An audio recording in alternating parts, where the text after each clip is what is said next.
For nearly 2,000 years, one question has puzzled historians, theologians, and millions of believers around the world. What happened to Jesus between the ages of 12 and 30? The Bible records his miraculous birth. It tells us about his childhood. And then, silence. 18 years disappear from history. No miracles, no sermons, no public ministry, nothing. Where was Jesus? What was he doing? And why does the Bible remain almost completely silent about the most mysterious years of his life? The last detailed account of Jesus, before adulthood, comes from Jerusalem. At just 12 years old, he astonished the teachers in the temple with his understanding and wisdom. The religious scholars were amazed. Even as a child, there was something extraordinary about him. Then suddenly the story ends. The gospel account moves forward nearly 2 decades.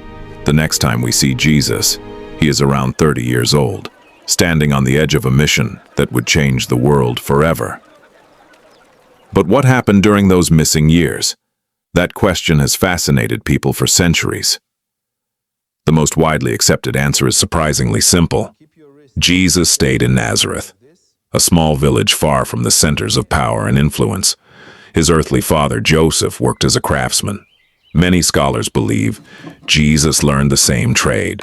For years, he may have built homes, repaired tools, and worked alongside ordinary people. No crowds followed him. No miracles were recorded.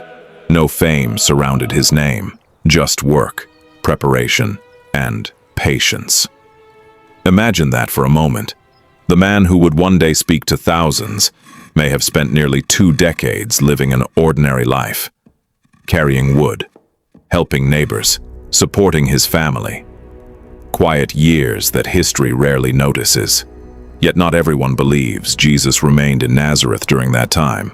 Some theories suggest something far more dramatic. For centuries, stories have circulated claiming Jesus traveled far beyond Judea. Some legends place him in Egypt. Others suggest he journeyed east through Persia, and some stories go even further. They claim Jesus traveled all the way to India. According to these accounts, he studied with spiritual teachers and learned wisdom from distant cultures before returning home. It's an incredible story, a lost adventure hidden between the pages of history. But there is a problem. No verified archaeological evidence supports these claims. No contemporary records mention such journeys.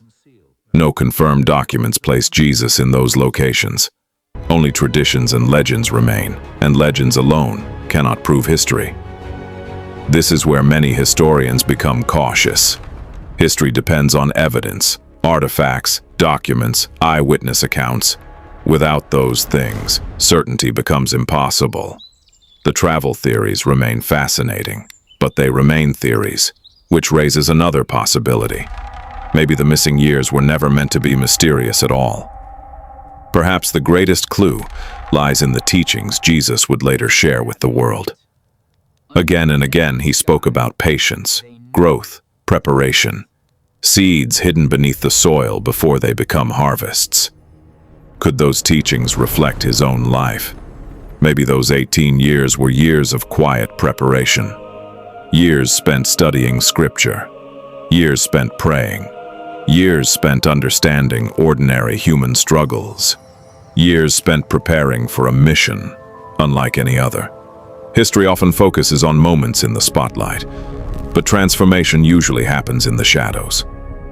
So, what does archaeology tell us?